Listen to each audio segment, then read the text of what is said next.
Justice Yahya Afridi 26 अक्टूबर को chief justice के ओहदे का हल्फ उठाएंगे।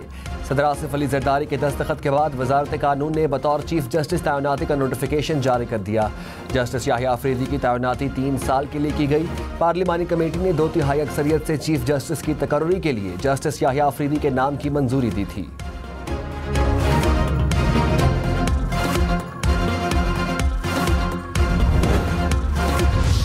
वज़ीर दिफा ख्वाजा आसिफ ने कहा, तीनों सीनियर जजेस के प्रोफाइल में बहुत कम फर्क था। जो जजेस नामजद नहीं हुए वो भी काबिल एहतराम हैं। एक वोट जस्टिस याहिया अफरीदी की मुखालिफत में आया। एहसन इकबाल ने कहा, जस्टिस याहिया अफरीदी की शख्सियत और क़यादत पर सब ने इत्तफाक किया। किसी भी जज के लिए एजाज़ की बात है कि उस पर पार्लियामेंट एतमाद कर रही हो। जस्टिस याहिया अफरीदी डेरा इस्माइल खान में पैदा हुए। 2016 में पेशावर हाई कोर्ट के चीफ जस्टिस बने। 2018 में सुप्रीम कोर्ट के जज तैनात हुए। चीफ जस्टिस बनने पर रिटायरमेंट की मुकर्ररा उम्र तक पहुंचने से 3 बरस कबल ही रिटायर्ड हो जाएंगे।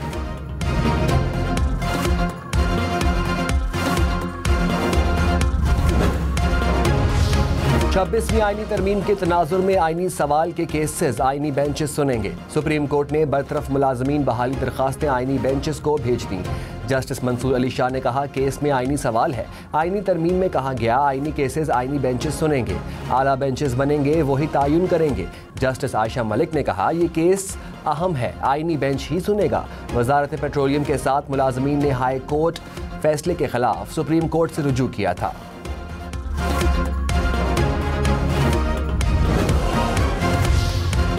बुशरा बीबी की तोशाखाना 2 केस में जमानत मंजूर। इस्लामाबाद हाई कोर्ट ने दरखास्त पर हुक्मनामा जारी कर दिया। स्पेशल जज सेंट्रल की अदम दस्तयाबी पर रिहाई की रोबकार जारी न हो सकी। ड्यूटी जज हुमायूं दिलावर रुखसत पर वकला मचल के लेकर चक्कर लगाते रहे। अदालती वक्त खत्म हो गया। चेयरमैन पीटीआई बैरिस्टर गौहर ने कहा, बुशरा बीबी का तोशाखाना से दूर दूर तक कोई ताल्लुक नहीं। बुशरा बीबी का केस में नाम डालने का मकसद बानी पीटीआई पर दबाव डालना था। बुशरा बीबी को किसी और केस में गिरफ्तार करना सियासी इंतकाम होगा। बानी पीटीआई की सेहत से मुतालिक अडियाला जेल हुकाम की रिपोर्ट गैर तसल्ली बख्श करार। इस्लामाबाद हाई कोर्ट ने सुप्रिंटेंडेंट अडियाला जेल को कल के लिए नोटिस जारी कर दिया। जस्टिस मियां गुल हसन औरंगजेब ने कहा, आप लोगों का रवैया काबिल तारीफ नहीं। बानी पीटीआई अंडर ट्रायल कैदी हैं। जेल दौरे के दौरान वहां डॉक्टर्स देखे जो मेरिट पर भी नहीं थे। वकला की मुलाकात न कराने पर दायर तौहीन अदालत दरखास्त की भी समात। जस्टिस सरदार एजाज इसहाक खान ने सुप्रिंटेंडेंट अडियाला जेल को कल तलब कर लिया। नैब तरामीम केस में जस्टिस हसन अजहर रिजवी का इजाफी नोट जारी। कहा, फैसले में साबिक जजेस से मुतालिक गैर मुनासिब रिमार्क्स दिए गए। अदालती वकार का तकाजा है कि इख्तलाफ तहजीब के दायरे में रहकर किया जाए। फैसले से मुत्तफिक हों, लेकिन वजूहात की तौसीक पर खुद को कायल नहीं कर सका। अक्सरियती फैसले में असल मुद्दे पर खातिर खा जवाब फराहम नहीं किया गया। प्रैक्टिस एंड प्रोसीजर कानून के तहत इंट्रा कोर्ट अपील रवायती अपीलों से मुनफरिद है। जस्टिस याहिया अफरीदी की बतौर चीफ जस्टिस नामजदगी को पाकिस्तान की मुख्तलिफ बार काउंसिल्स ने खुशाइन करार दे दिया। सिंध, लाहौर, इस्लामाबाद समेत दीगर बार काउंसिल्स ने जस्टिस याहिया अफरीदी की बतौर चीफ जस्टिस नामजदगी का खैर मकदम किया।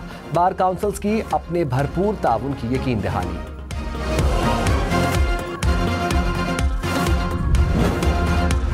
तहरीक इंसाफ का आईनी तरमीम को अदालत में चैलेंज करने का इम्कान। कानूनी टीम को लाहे अमल की तैयारी की हिदायत। पीटीआई कोर कमेटी का बानी पीटीआई से मुलाकातों पर पाबंदी खत्म करने का मुतालबा। सेनेट और कौमी असेंबली अरकान को जारी शो कॉज नोटिस के फैसले की तौसीक।